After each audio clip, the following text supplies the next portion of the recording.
Colorado, Ms. Degette. The gentlelady is recognized. Thank you very much, Madam Speaker. I rise today in strong opposition to H.R. 26 and urge my colleagues to instead support my motion to recommit to take up and pass Representative Judy Chu's Women's Health Protection Act that will restore the protections that we had under Roe v. Wade. If there's one thing this last election showed us, it's that the American people believe strongly that every woman in this country should have the ability to make her own health care decisions, including abortion. Sadly, however, if there's one thing this past week showed us, it's that the House Republicans just don't care at all about that.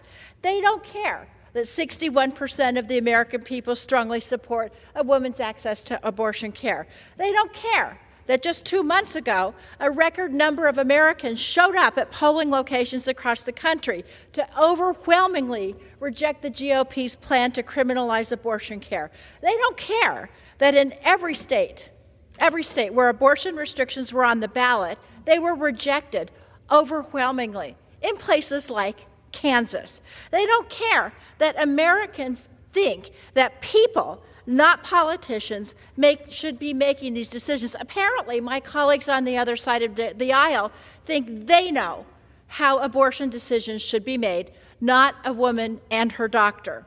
So instead of taking heed of the will of the American people, my Republican colleagues are intending to do just the opposite.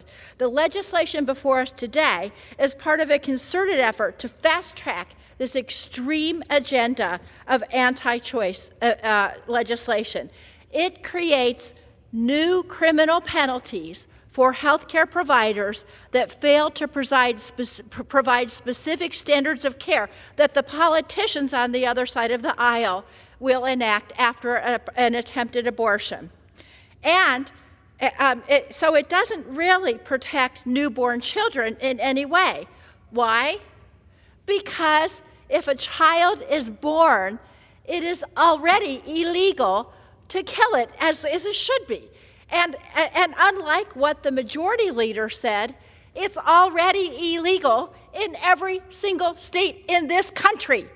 It's illegal to kill people in this country. But just in case anybody was confused about this, as Chairman Nadler said, in 2002, Congress passed the Born Alive Act, and all of us, including me, the co-chair of the pro-choice caucus, voted for it because clearly, if the baby's born, we shouldn't kill it. Duh. So what does this bill do? What it does, as I said, it creates criminal penalties for healthcare providers that don't do what the Republicans think they should do, and it creates new complicated standards that will make it harder for healthcare professionals to do their jobs. I ask for another minute, Mr. Chair. I yield the gentlelady another minute.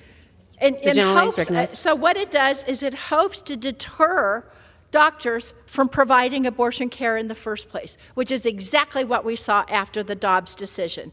This is not what the American people signed up for, folks.